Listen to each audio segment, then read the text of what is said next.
Assalamu alaikum Kırgız elim.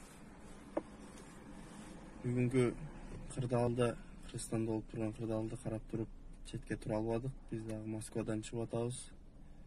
Мынакей Садыр Жапаровду түрмөдөн бошотуп келип, Кыргыз элим өзү ошол премьер-министрдин ордун алып беришти.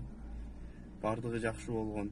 Ошол кезде жанакы Тилек деген жигит каякта жүрдү эле. Ошондо айтпайт беле, маган бергиле, мен ошондо Кыргызстанды көтөрөм, мен колдойм деп, ошондо чыкпайт белеңер.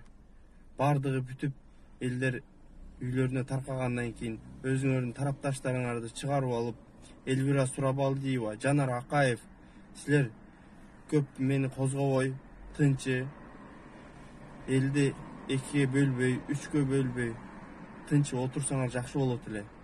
Азыр анысы эле Кыргызстанда стабилдүүлүк келбей турат. Урматтуу Кыргыз элим, урматтуу жаштар, урматтуу мекендештер,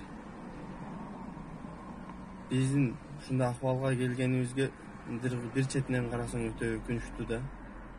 Бирок ушул акыбалга алып келген ушул бийлик, Жээнбековдердин, Матраимовдордун кландары.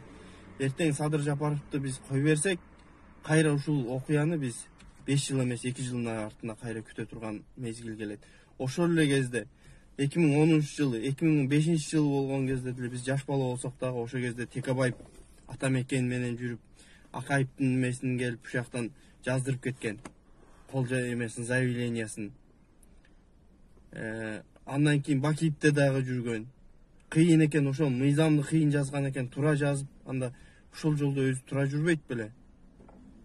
Болгон бир чыныгы кыргыз деп күйө турган патриот адамыбызды эми каралап азаттыкка да айта кетет элек да. Тура калыс албаргыла, силер элдин үнүсүңөр, элдин кулагысыңар. Ошол албарган нерсеңер тура эмес болуп атат, силердин бир тараптуу болуп атат. Жалаң эле Садыр Жапаровду каралап, жакта актап чыгарып атасыңар. Андай кылганыңар тура эмес. Урматтуу Кыргыз элим, ассаламу алейкум.